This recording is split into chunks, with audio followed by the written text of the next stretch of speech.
Zaidi ya miongo minne baada ya mapinduzi ya mwaka 1977 kuwaleta watawala wa Iran madarakani, sasa wanakabiliwa na wakati mbaya zaidi kuwahi kutokea. Mashambulizi ya pamoja ya anga ya Marekani na Israel yamemuua kiongozi mkuu Ayatollah Ali Khamenei na makamanda wengine wakuu wa kijeshi pamoja na kuharibu miundombinu muhimu. Marekani na Israel zote zimeashiria kwamba zinataka mabadiliko ya utawala na kuwataka Wairani kupindua serikali yao. Hata hivyo, wataalamu wanasema viongozi wa Irani kwa kukusudia umetengeneza utawala wenye nguvu wa kudumu na ambao hauwezekani kupinduliwa kwa urahisi. Lakini nini kimewezesha uthabiti wake na ni tofauti gani na nchi nyingine za Mashariki ya Kati? Muundo wenye msingi wa unataka kichwa kimoja, vipya vinachipukia. Ni nani aliye na mamlaka nchini Iran? Tangu kupinduliwa kwa utawala wa kifalme wa Iran, Jamhuri ya Kiislamu imeendelea kujenga mfumo wa kisiasa uliopangwa kunusuru majanga kama majaribio ya kimapinduzi, wanasema wataalamu. Hii inajumuisha taasisi inayodhibitiwa vilivyo, ufundishaji wa itikadi, mshikamano na wasomi na upinzani uliogawanyika. Ni muundo wenye msingi wa unataka kichwa kimoja, vipya vinachipukia, anasema Sebastian, mtafiti wa Mashariki ya Kati katika taasisi ya kisiasa ya Ulaya nchini Ubelgiji. Ni muundo wa utawala wenye uwezo wa kubadilika na kudumu hata wakati uongozi wao umesambaratishwa.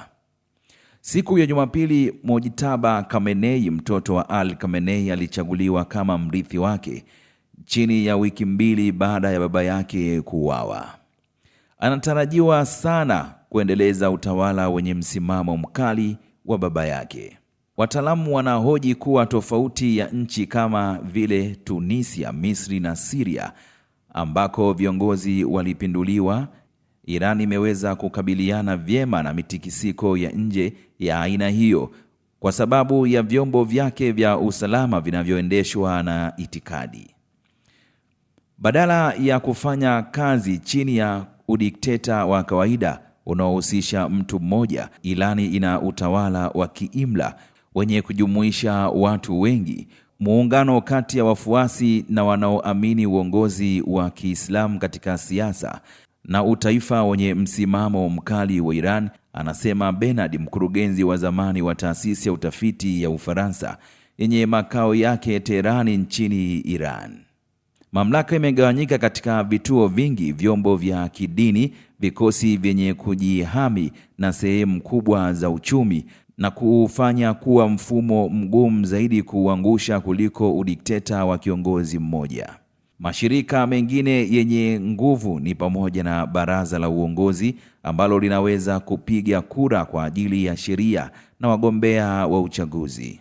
Hii inapunguza zaidi uwezekano wa kundi lolote moja kuanzisha pingamizi kubwa dhidi ya serikali. Wakati Iran inachukuliwa kwa kiasi kikubwa kama utawala wa kiimla, inatoa fursa kwa Wairani ya kupiga kura katika baadhi ya chaguzi, ikiwa ni pamoja na uteuzi wa rais. Hata hivyo, mchakato huo unadhibitiwa kwa ukaribu na wagombea wanachunguzwa na baraza la uongozi kwa vigezo, ikiwa ni pamoja na kujitolea kwao kwa Jamhuri ya Kiislamu. Jukumu muhimu la kikosi cha Islamic Revolutionary Guard Corps. Taasisi hiyo hutoa kanuni za misingi zinazodumisha mfumo wa kisiasa na kikosi hicho cha usalama kinachoonekana kuwa chenye nguvu. Kikosi cha Islamic Revolutionary Guard Corps kinafanya kazi pamoja na jeshi la kawaida na mara nyingi huchukuliwa kuwa ndio msingi wa utawala. Zaidi ya jukumu lake la kijeshi, taasisi hiyo inakuwa na nguvu ya kisiasa na kiuchumi yenye maslahi makubwa ya kibiashara na ushawishi kupitia wanamgambo wa Basij, shirika la kujitolea. Muhimu zaidi, vikosi vya usalama vimebaki kuwa na umoja licha ya machafuko ya mara kwa mara. Bouzaz anaunganisha uaminifu huu ni itikadi, utamaduni huu wa kufa kama shahidi miongoni mwa Washia, wafuasi wa moja ya matawi mawili makuu ya Uislamu na ndani ya makundi kama Hamas na Hezbollah yanachukuliwa kuwa sehemu ya kazi.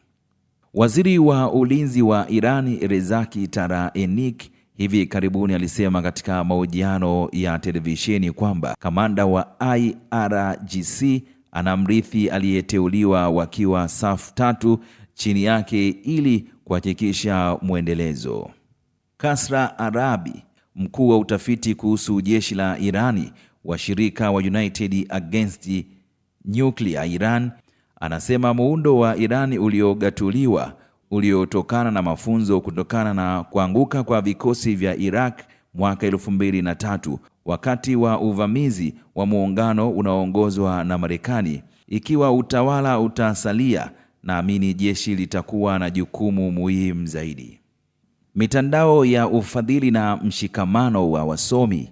Sehemu kubwa ya uchumi wa Irani zinadhibitiwa na mashirika yaliyounganishwa na serikali kama vile Boyards, shirika la hisani ambalo limebadilika na kumiliki maelfu ya makampuni katika sekta mbalimbali za uchumi. Mitandao hii inasambaza kazi na kandarasi kwa maeneo bunge ambayo ni waaminifu kwa serikali. Itikadi na mapinduzi yaliyoleta mabadiliko. Dini pia ina nafasi kubwa katika kuhifadhi mamlaka. Mapinduzi hayo yaliunda mtandao wa kudumu wa taasisi za kidini, siasa na kielimu ambazo zinaendelea kuunda mtazamo wa ulimwengu wa serikali. Muundo huu wa zamani sana wenye nguvu kweli wa kiitikadi wa urasimu wa kiutawala unafanya mfumo kuwa imara, anasema Bouzaz. Anasema itikadi inakuwa kama chanzo halisi cha umoja, wito na usajili. Upinzani uliochanganyika kihistoria. Upinzani wa Irani umesambaratika.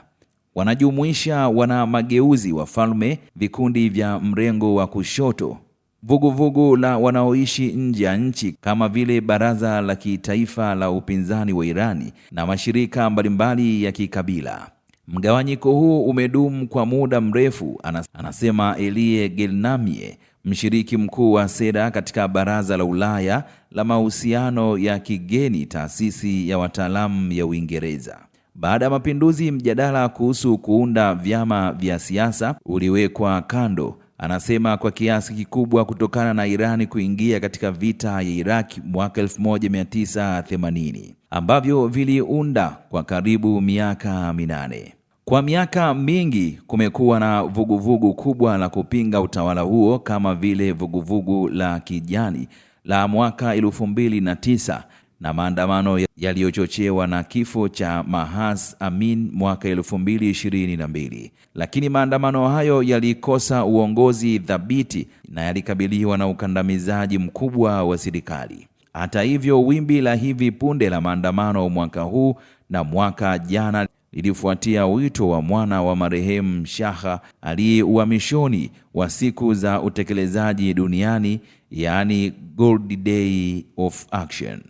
Irani pia inaendesha mojawapo ya mifumo ya uchunguzi wa hali ya juu zaidi katika kanda, yenye kuzima mtandao mara kwa mara, ufuatiliaji unaowezeshwa na vitengo vya mtandao vinavyolenga wanaharakati nje ya nchi. Tahadhari ya umma na kwa nini unasambaratika. Kwa miaka mingi wa Irani wengi walisaliti kushinikiza mabadiliko ya utawala baada ya kushuhudia kusambaratika kulikochanganywa na uingiliaji kati ulioongozwa na Marekani nchini Afghanistan na Iraq.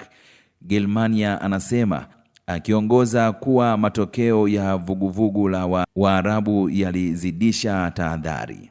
Lakini anasema hii sasa imebadilika, huku Wairani wengi wakihisi kuwa serikali haitaweza tena kutoa mahitaji ya kimsingi kuanzia ajira hadi maji safi, huku akiongeza nguvu ya kiitikadi kukandamiza upinzani. Ukandamizaji wa kiitikadi wa Januari dhidi ya wimbi jipya ambapo maelfu waliuawa kufuatia baadhi ya maandamano makubwa kuwahi kuonekana nchini uliharakisha mabadiliko haya.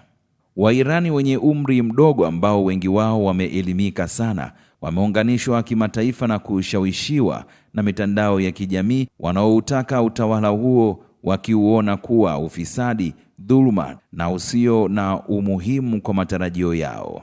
Wachambuzi wanasema kuwa serikali za kidikteta huwa zinaanguka wakati hali tatu zinapotokea: wakati mmoja, uhamasishaji mkubwa wa watu, mgawanyiko katika uongozi na kujiondoa kwa vikosi vya usalama. Wataalamu wanasema kwamba zamani Irani mara nyingi ilipatikana na hali hii ya kwanza, lakini sio hali nyingine mbili. Lakini Bouzazi anasema kuanguka kwa Jamhuri ya Kiislamu ni jambo lisilowezekana kabisa iwapo itatokea na kuchochewa na uingiliaji wa kijeshi wa kigeni. Kinachofuata kinaweza kuwa kibaya zaidi. Awali Trump aliambia gazeti la New York Times kwamba hatua ya Marekani ya kumkamata rais wa zamani wa Venezuela Nicolas Maduro ingekuwa hatua mwafaka kwa Irani. Lakini Bouzazi anasema kinyume chake kinaweza kutokea, kama huko Korea Kaskazini au Cuba, kuimarika kwa misingi migumu.